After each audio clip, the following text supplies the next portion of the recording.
ஏறி பச்சை குதிரை தாண்டணும். ஒரு பையன் சொல்கிறான், அப்படி அப்பா கண்ணை தரடி, அப்பா ஒரு நாய் வளர்க்கலாம்பா, அப்பப்போ ஒரு நாய் வளர்க்கலாம்பான்லாம். அப்பா பெருமையாக சொன்னார், நான் ஒருத்தர் இருக்கும்போது அது இருக்கு அப்பா நல்ல நாய் வேணாமாப்பான்னா. அதுதான் சார் குடும்பம். எப்போவுமே நான் ரொம்ப டிசிப்ளின்டாக இருப்பேன், எல்லாத்தையுமே நான் மிரட்டுவேன். அன்பு, பாசம். மன்னிச்சுக்கங்க, இந்த உலகம் ஒரு அறிவுபூர்வமான ஏற்பாடு அல்ல, உணர்ச்சி பூர்வமான ஏற்பாடு. இங்கே இருக்கிற எல்லா உயிரும் அன்புக்கு தான் ஏறும்.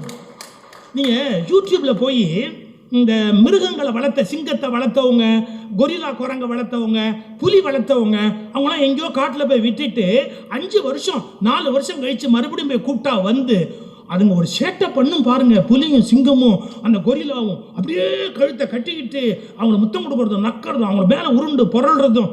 நான் அப்போ தான் யோசித்தேன், ஒரு உயிரை கொல்லக்கூடிய சிங்கம் புலியா இருந்தா கூட தன்னை வளர்த்தவன் அப்படிங்கிற அந்த அன்புக்கு ஏங்குதுன்னா இந்த பிரபஞ்சம் அறிவுபூர்வமான ஏற்பாடே அல்ல, இது அன்புக்கு ஏங்குகிற அன்பு பூர்வமான ஏற்பாடு.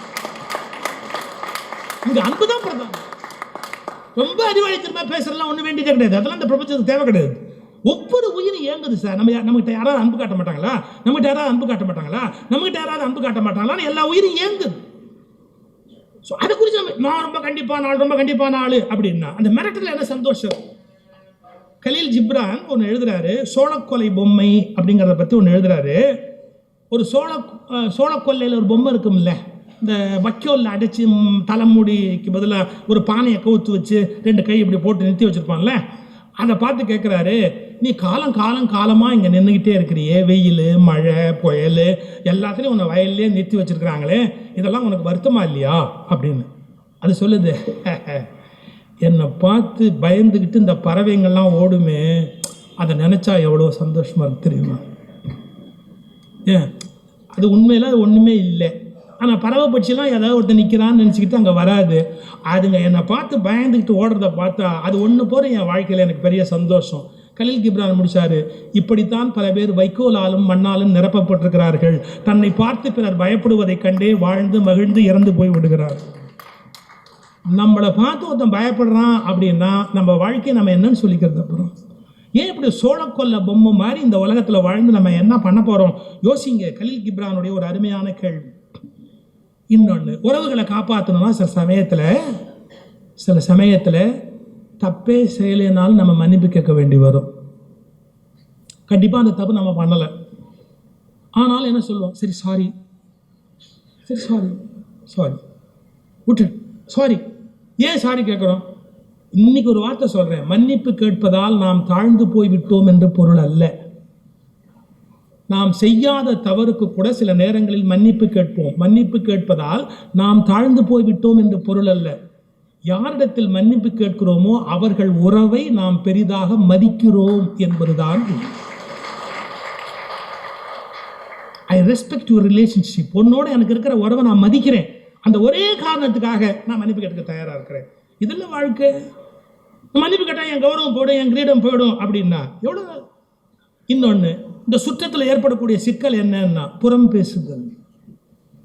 ஒருத்தரை பற்றி தப்பாக பேசுறது, பின்னாடி போய் ஒருத்தர் பேசுறது. அப்போ அந்த அந்த அந்த அந்த சுற்றம் வீணாக போயிடும். பின்னாடி போய் ஒருத்தர் பேசுகிறவங்க நேருக்கு சில பேர் மூஞ்சிக்கு எதாவது கேட்பாங்க, அவங்க கூட எவ்வளோ பரவாயில்ல. பின்னாடி போய் உட்காந்து பேசுனா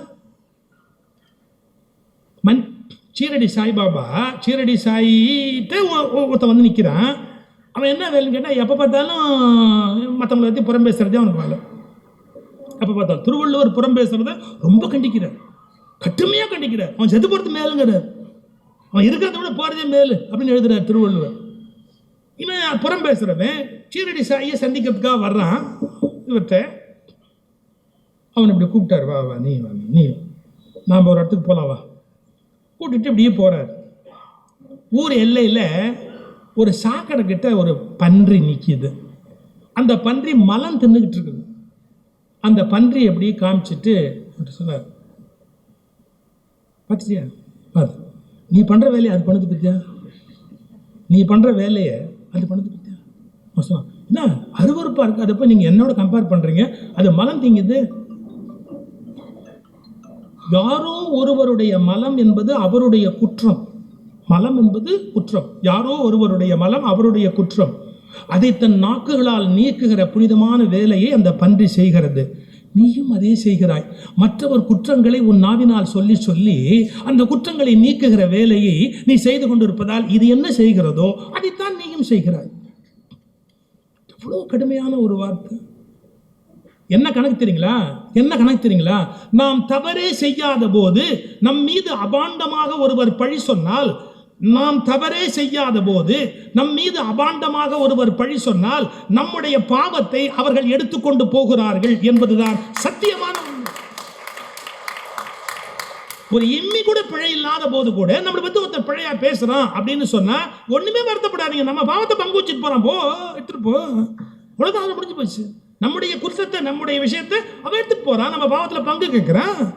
அதுக்கு மேல நம்ம எப்படி சீரியஸா எடுத்துக்க முடியும்? என்ன கூட சொன்னாங்க, சார் கிறிஸ்துவ கைக்கூலியா மாறிட்டாரு, இவர் அங்க போயிட்டார் இங்க போயிட்டார், காசு வாங்கிட்டார். ஒரு வரி கூட சத்தியம் கிடையாது, ஒரு வரி. அவங்க என்ன பண்ணிருக்காங்க? என் பாவத்தை வாங்கிட்டு போயிருக்காங்க. எத்தனையோ ஜென்மத்தில் நான் பாவம் பண்ணியிருப்பேன்ல, என் பாவத்தை பங்கு வச்சு வாங்கிட்டு போயிட்டாங்க, அவ்வளவுதானே. உண்மை இல்லாத ஒன்றை ஒருவர் சொல்லுகிற போது நம்ம அதுக்காக அவங்களை என்ன பண்ண முடியும்? கோச்சுக்க முடியுமா? அவங்க நமக்கு வேண்டியவங்க தானே, சகிச்சுக்க வேண்டியதுதான் வாழ்க்கையில, வேற என்ன பண்ண முடியும்? இது எதுக்கு சொல்றதுன்னா, நம்மளை பத்தி ஒருத்தர் பேசுறாங்களேங்கிறதுக்காக நீங்க பகை காட்டிடாதீங்க.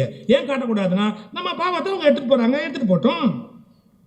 இன்னொன்னு, நல்ல ஞான நிலைக்கே மேல போற போது இன்னும் நிறைய செய்திகள் சொன்னா மணிக்கணக்காக சொல்லிக்கிட்டே போகலாம். உறவுகளால கஷ்டமே வராதா சார், உறவுனால துன்பமே வராதா சார்? வரும். இந்த உலகத்துல பாருங்க, சாமியாரா போன விவேகானந்தர் சொல்றார், விவேகானந்தர் சொல்ற வார்த்தை சொல்றேன், சகோதரர்கள் சகோதரிகள் தாய் என்று என் உறவினர்களே வாழ்வில் எனக்கு மிகப்பெரிய துன்பமாக இருந்து வருகிறார்கள். ஒருவனுடைய முன்னேற்றத்திற்கு சுற்றத்தாரே நாசகாரணமான முட்டுக்கட்டையாக உள்ளனர்.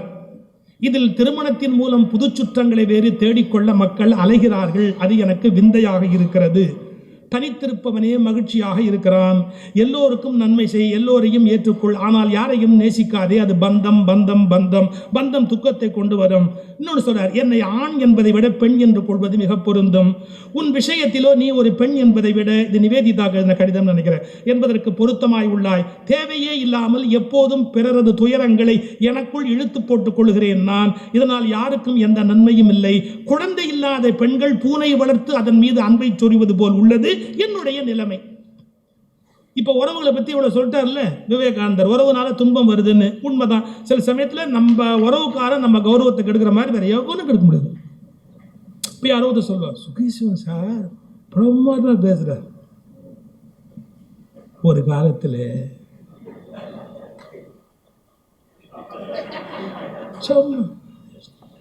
எதுக்கும் லாய்க்கல, அவங்க படிப்பே வராது, அவங்க அப்பா அடிப்பார், மக்கு நீ பெரிய ஆளே பேசிட்டாப்புல. இது நமக்கு அவன் சொல்லல, பாதி உண்மையாக இருக்கலாம், பாதி உண்மை இல்லாமல் இருக்கலாம், தெரியும் தெரியாமலும் இருக்கலாம். ஏதோ நம்மளை கூட சொல்ல ஒரு சந்தோஷம். இன்னும் சில பேர் லைஃப்பில் முன்னேறி நல்லா இருப்பாங்க, அவங்க மான மரியாதையே கொடுத்துருவாங்க சார். சொந்தக்காரன் அவன் படிக்கிறதுக்கு வக்கு இல்லாமல் இருந்தப்போ நான் தான் அவனுக்கு ஃபீஸ் கட்டினேன்பா. அப்படியாம சேர்த்துக்கு இல்லாத ஜென்மம், நான் தான் அவனுக்கு ஃபீஸ் கட்டினேன். அப்போ என்ன மறுநாள்லேருந்து அவனுக்கு குட் மார்னிங் போட்டு யாரும் போட மாட்டான்.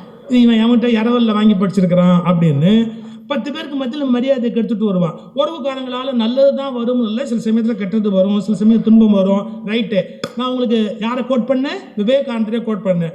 அதே விவேகானந்தர் பின்னாடி என்ன சொல்றான்னு சொல்லட்டுமா? நான் பேச்சிலிருந்து ஓய்வு பெற விரும்புகிறேன். என் தாயாரோடு போய் சில நாட்களாவது நான் இருக்க வேண்டும். ஆதிசங்கரர் தன்னுடைய தாயின் அந்திம காலத்தில் கூட போய் இல்லையா? நானும் அப்படி போய் என் தாயோடு, அவளுக்கு நான் எதுவுமே செய்ததில்லை. கடைசியில் தான் கூட கொண்டாந்து வச்சிருந்தாரு அம்மா. தன்னுடைய இன்னொரு நண்பர் சிஷ்யர் துறவிக்கிட்ட கேட்குறாரு, அவளுக்கு நிறைய கோயிலுக்கெல்லாம் போகணுன்னு ஆசை, நான் கூட்டிகிட்டு போக முடியல, அவளை விரும்புகிற கோயிலுக்கெல்லாம் நீ கொஞ்சம் கூட்டிகிட்டு போயிட்டு வரியா? நான் பணம்லாம் நான் கொடுக்குறேன், ஆனால் நீ அவளை கூட்டிகிட்டு போயிட்டு வரியா அப்படின்னு தன்னுடைய தாயாரை கடைசியில் திருப்தி பண்ணுறதுக்காக அவ்வளோ அக்கறை எடுத்துக்கொண்டார். அப்போ என்னங்க அர்த்தம்? இந்த உலகத்தில் நாம் துறவாக போயிட்டா கூட சில உறவுகளை நம்மளால் விட முடியாது. எப்படி ஆதிசங்கரால தாயை விட முடியாதோ, பட்டத்தாரால தாயை எப்படி விட முடியாதோ, அது மாதிரி எவ்வளவு பெரிய துறவுக்கு போனா கூட சில உறவுகள் நம்மளால விட முடியாது. அப்பா அம்மா, சில சமயத்தினுடைய சகோதரர்கள், அந்த நெருங்கிய பந்தங்கள் இருக்கு, அதெல்லாம் நம்ம எப்படி விட முடியும்? பொதுவாக இலக்கியங்கள் அம்மா பற்றி நிறைய பேசுகிறாங்க, அப்பாங்கிறத பற்றி அதிகம் ஒரு சிறப்பு கொடுக்கறதில்ல. அப்போ தான் சாதாரணமான ஒரு நபருங்கிற மாதிரி 2 வரி ஒரு கவிதையில் ஒருத்தன் எழுதியிருந்தான், என்னால் மறக்க முடியாத 2 வரி. அப்பாவை பற்றி எழுதுறான் பாருங்க. அந்த பொண்ணு சொல்கிறான் தன்னோட அப்பாவை பற்றி. ஃபோட்டோ இது வரன் ஃபோட்டோ வந்திருக்கிற ஃபோட்டோக்களில் எந்த மாப்பிள்ளை சிவப்பாக இருக்கிறார் என்று என் அம்மா பார்க்கிறாள். வந்த மாப்பிள்ளைகளில் யார் முகம் சிவப்பாக இருக்கிறது என்று என் அம்மா பார்க்கிறாள். எந்த மாப்பிள்ளையை பார்க்கிற போது என் முகம் சிவக்கிறது என்று என் அப்பா பார்க்கிறார். திருமணமாகி நான் புறப்படும் போது அம்மா சொல்லுகிறாள், நகை பத்திரம், நகை பத்திரம். என் அப்பா மாப்பிள்ளையிடம் சொல்லுகிறாள், மாப்பிள்ளை என் பெண் பத்திரம். அது ஒரு தனி உறவுகள் இருக்கக்கூடிய சுகம். என்னதான் நம்ம பெரிய சன்னியாசி அப்புறம் விட்டு போனாலும் அந்த பாசம் அன்பு காற்றனுடைய நெறிமுறை